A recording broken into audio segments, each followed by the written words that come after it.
Et regardez qui est jaloux. Et regardez qui mange du papier. Dit Léo, arrête.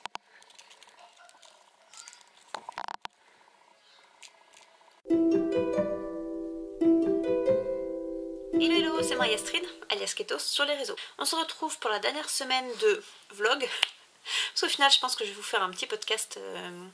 Nous sommes présentement le dimanche 22 décembre. J'ai pas pris le temps de filmer du tout cette semaine, mais j'ai quand même des choses à vous montrer, donc c'est parti pour la dernière vidéo de l'avant.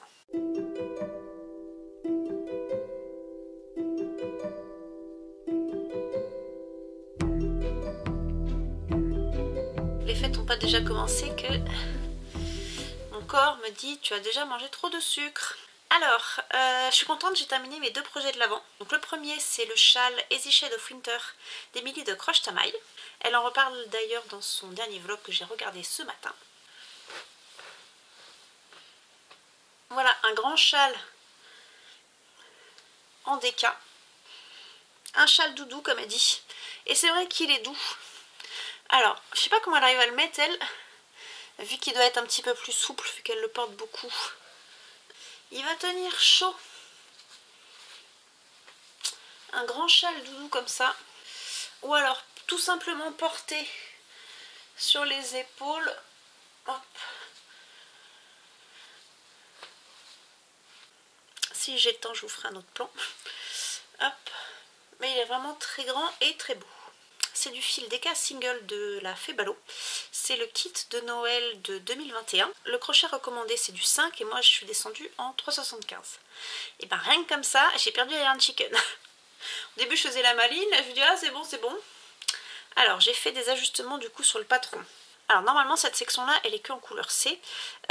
Donc c'est celle-ci avec le bleu. Et moi il me restait une boule de couleur B. Et je m'étais dit au pire je fais 2 rangs en C, 2 rangs en B, 2 rangs en C.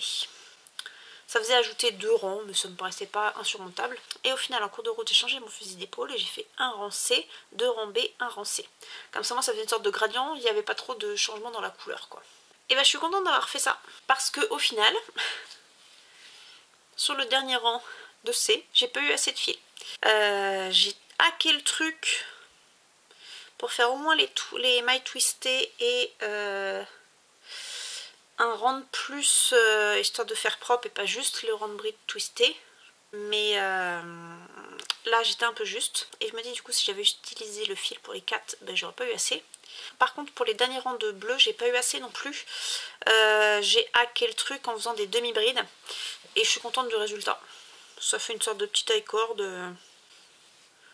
Moi je trouve ça sympathique. Pour finir ça me va bien. Donc pour le moment il est pas lavé, pas bloqué. J'ai bien entendu Émilie qui dit que même si on aime le rendu comme ça, il faut quand même les laver. Oui, ça va être ma résolution de 2025 je pense. Mais là pour le moment j'ai envie de le porter tel quel, juste parce que il fait un temps horrible dehors.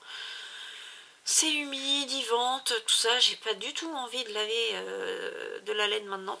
Conclusion, je vais le porter comme ça pour les fêtes et ça ira très bien. Je suis vraiment contente. En plus au niveau couleur, ça me va quand même bien. Vraiment très contente d'avoir fait ça pendant l'avant. Alors je m'étais pas donné de rythme du tout. En début d'année j'avais parlé de 2 rangs par jour, patati patata. Non, non. À la fin, vu que c'est à peu près les mêmes points, il était passé en projet 0 cerveau. Il y a juste un point qui à mon avis en plus consomme beaucoup de fil, que je n'ai pas spécialement apprécié faire, mais qui a quand même un effet waouh. C'est les petites bouboules là. Je les avais jamais faites comme ça encore. En plus j'étais embêtée, au début j'ai eu peur de mal faire. J'ai été voir les liens qu'a donné Émilie. Parce que sur les premiers rangs c'est assez serré.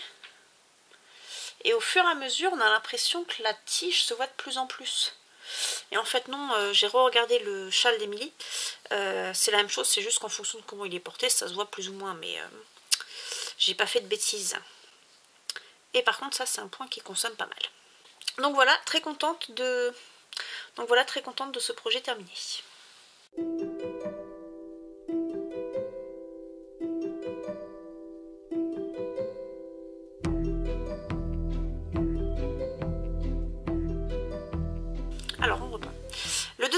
l'Avent, c'est mon pull de Noël, le Christmas Sweater Jumper, qui était disponible sur le site de Hobby gratuitement, que moi je fais avec du fil Merino Aran de chez Katia. J'ai hacké parce qu'en fait la base c'est du fil lace doublé, ce qui donne un échantillon DK. Moi j'avais le bon échantillon en Aran, avec un crochet plus petit. Tout va bien. Donc normalement c'est un crochet 5, là moi je suis partie sur un crochet 4. Donc c'est un patron qui se fait par pièce, donc c'est un pull en C2C. Et la dernière fois on s'était quitté, j'avais fait les épaules, les manches, j'avais un demi-dos terminé et je commençais doucement à faire le devant avec l'insertion des couleurs pour faire le sapin. Il y a une grille de fourni et au final avec mon système en diagonale et de rayer au fur et à mesure, j'ai trouvé ça vraiment simple à suivre. J'étais contente de moi. Et donc du coup cette semaine, parce que le temps que je blablate tout ça, je vous aurais sûrement mis en incrustation un petit rush que j'ai tourné lundi. Donc lundi j'avais bien avancé sur la partie du devant. J'ai terminé le devant vendredi, et donc je vais vous montrer ce que ça donne. Et plus ça avançait, plus je me suis dit mais là j'entame la troisième pelote du devant. Pour terminer mon dos en 0 cerveau le matin, il va encore me falloir une pelote. Et comment je vais faire mes côtes? Plus la semaine avançait, plus je me dis oulala, ça pue encore cette histoire, il va me manquer du fil. Pour ceux qui se posent la question, c'est pas du tout un problème d'estimation de fil dans le patron.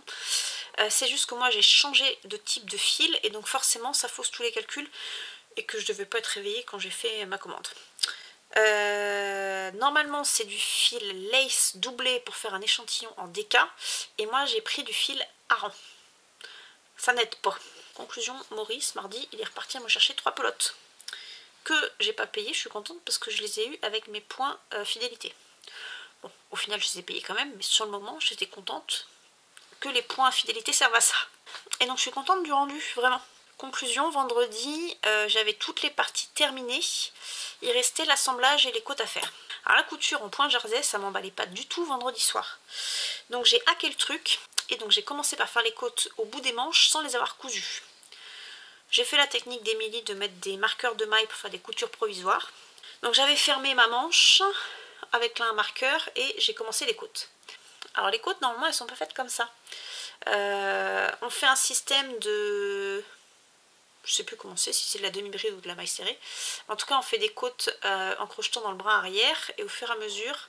Donc on fait un aller, un retour, on accroche, un aller, un retour, on accroche, jusqu'à avoir fait tout le tour. Cette technique-là, je l'aime bien et en même temps, je la trouve pas super élastique. Et là, il fallait quand même resserrer drastiquement. Conclusion, j'ai fait la technique bride relief avant, bride relief arrière, que moi je trouve très élastique. Et en plus ça me permettait de travailler en rond et de pouvoir monter autant que je voulais. Parce qu'au fur et à mesure que j'essayais le pull avec des marqueurs, j'avais l'impression que ma manche allait être vraiment trop petite. Donc je m'étais dit au pire je fais de très grandes côtes au niveau des manches. Donc j'ai commencé. J'ai fait quand même quelques diminutions qui sont pas si moches. Histoire de resserrer et avoir le bon nombre de mailles à la fin. Pareil sur la deuxième manche. Et j'ai fait pareil sur le bas du pull, mais sans coudre. Ça me permettait déjà de rattacher un petit peu. Et donc voilà un petit peu. J'ai pas fait des côtes du bas trop longues. Et j'ai pas fait de diminution non plus. Le pull m'allait bien. Je suis descendue tout droit. Il y a juste les 2 derniers rangs que j'ai fait un peu de diminution pour resserrer, mais pas énorme. Sur l'ensemble des côtes du bas, j'ai dû faire 8 mailles en moins. Et donc j'avais toujours pas commencé la couture. Et donc hier samedi, j'ai eu envie de pouvoir l'essayer pour me rendre compte de comment ça allait tomber. Et pour ça, il fallait que je fasse le col. Donc c'est pareil, sans avoir cousu les épaules, j'ai commencé à rattacher le col. J'ai fait un col assez haut, parce que moi vous savez que je suis une frileuse. Par contre là j'ai laissé les marqueurs. J'hésite à faire plus grand. Par contre si je dois faire plus grand, il faut que je fasse vraiment très très grand pour pouvoir replier. Parce que col cheminé ça va pas être beau, il me faut vraiment un col roulé. Et là je suis pas sûre d'avoir assez de fil. Donc là pour le moment j'ai laissé en stand-by. Donc on en était là pour ce matin. Ce matin, j'ai pris mon courage à deux mains et j'ai fait la couture sur l'envers d'une manche. Et ben je suis contente de mon rendu. Hop. Là, j'ai pas trop de trous non plus. Vu que la manche avait fonctionné, et ben j'ai fait pareil, j'ai cousu mon côté,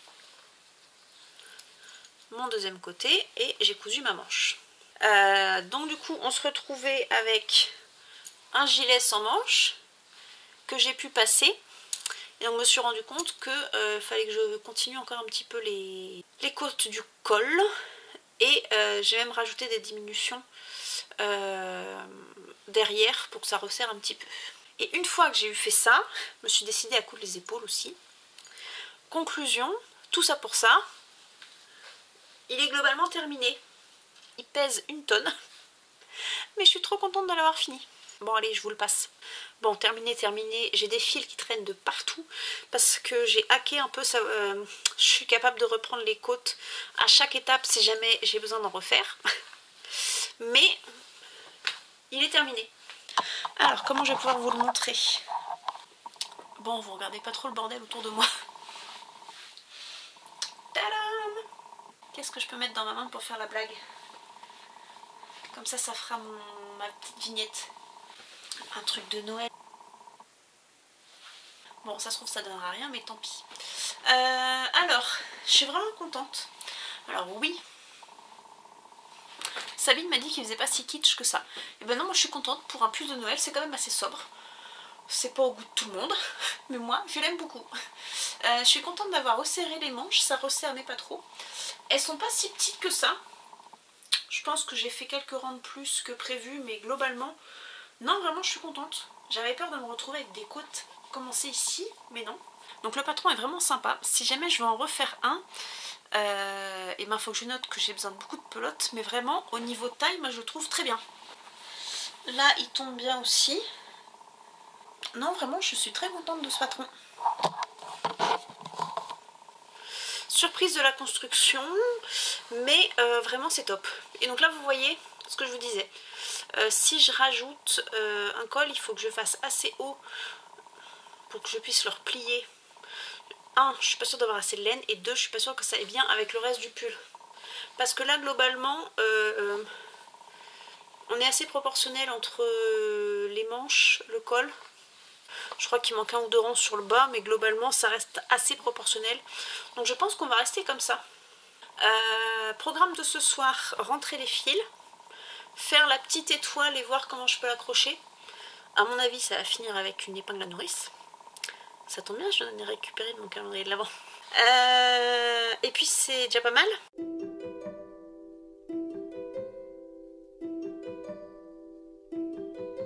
Bon, et sinon, c'est tout ce que j'ai avancé cette semaine. Sinon, j'ai envoyé mes calendriers de l'après. J'ai joué à Papa Noël, mais pas trop. J'espère que ça plaira. Globalement, j'ai fait des choses maison ou pas. Je vous en dirai sûrement plus une fois que les colis seront arrivés. Au niveau des amigurumi, je suis à la bourre. Celui de mon neveu, j'ai rien avancé. Et celui de mes collègues non plus. Mais après Noël, je suis beaucoup de garde, donc j'aurai les matinées de libre. Et sinon, j'ai prévenu mes collègues que les cadeaux sont en retard. Elles se doutent bien que c'est du fait main, et elles m'ont dit c'est pas grave, c'est l'intention qui compte. Donc prenons le temps de faire les choses tranquillement. Et qu'est-ce que j'avais à vous dire d'autre? Ben non, c'est tout. Je crois que c'est tout pour aujourd'hui.